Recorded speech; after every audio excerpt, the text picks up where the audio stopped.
आप सभी साथियों को मेरा नमस्कार। दोस्तों आइए देखते हैं आज के मुख्य समाचार।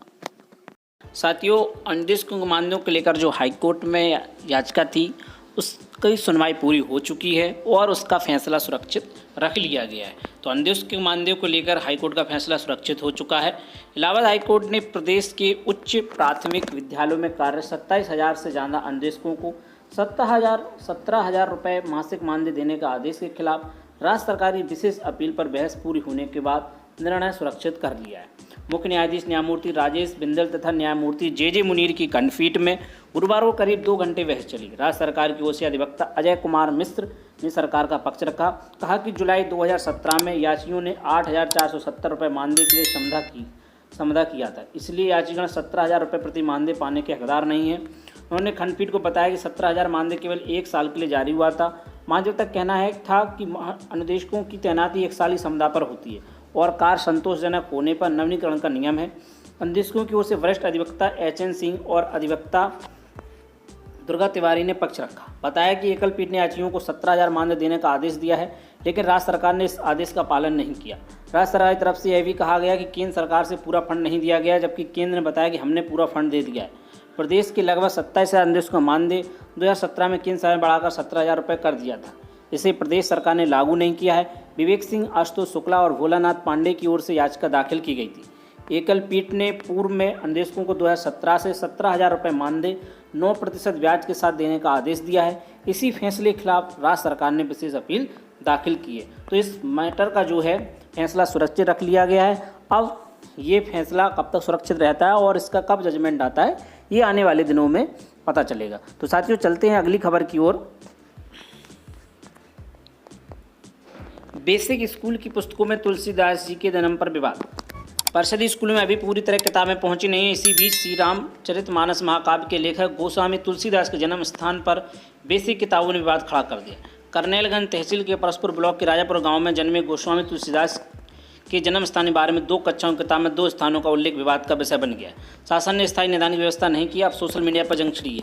बता दें कि साल 2018 में पाठ्य पुस्तकों को इबारत को लेकर बेसिक शिक्षा विभाग सवालों के घेरे में था।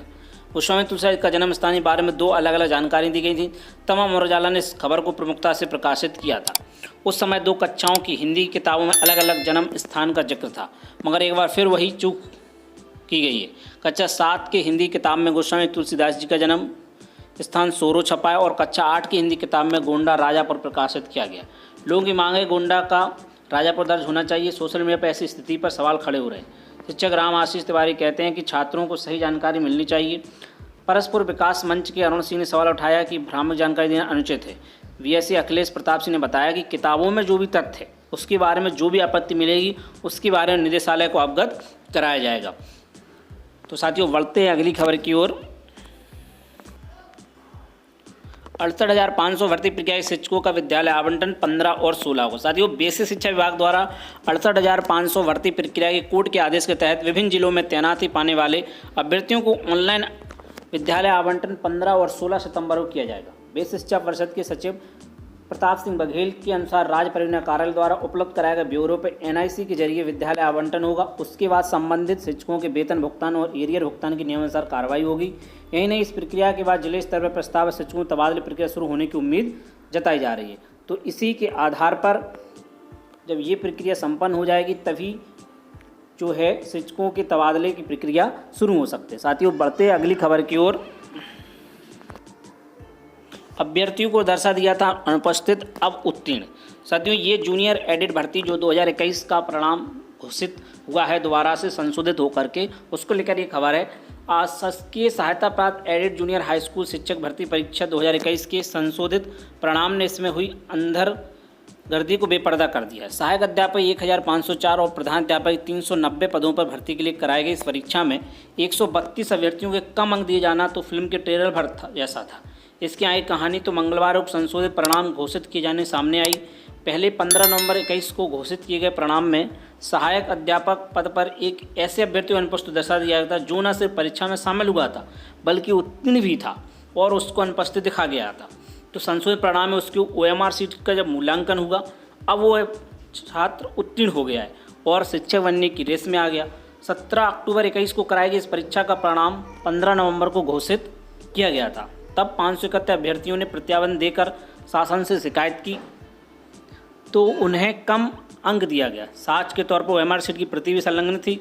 शासन ने जांच कराई तो पाया कि 132 अभ्यर्थियों को कम अंक दिए गए। यह गड़बड़ी सामने आने के बाद शासन के निर्देश पर उत्तर प्रदेश परीक्षा नियामक प्राधिकारी सचिव अनिल भूषण चतुर्वेदी ने पूर्व घोषित परिणाम को पुनः मूल्यांकन कराया। बुधवार को संशोधित परिणाम वेबसाइट पर अपलोड कर दिया गया। सचिव ने पूर्व और संशोधित परिणाम का तुलनात्मक विवरण जारी किया तो कई और चौंकाने वाले गड़बड़ियां सामने आएंगे। सहायक अध्यापक परीक्षा में पूर्व में घोषित परिणाम मुताबिक 64,421 अभ्यर्थी अनुपस्थित थे। अब संशोधित परिणाम में संख्या घटकर 64,420 हो गई, यानी कि पहले अनुपस्थित दर्शाए गए अभ्यर्थियों को उपस्थित माना गया।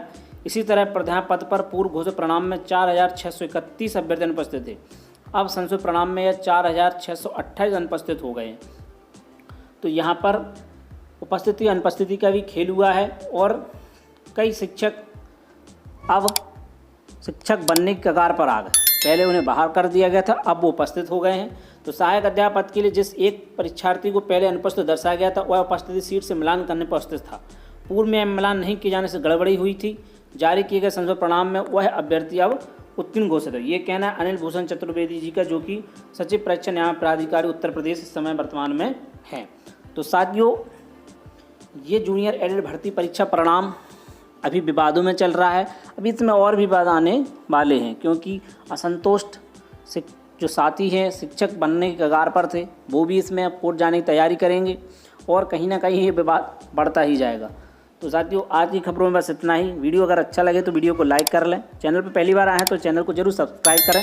मिलते हैं किसी नेक्स्ट वीडियो में। जय हिंद।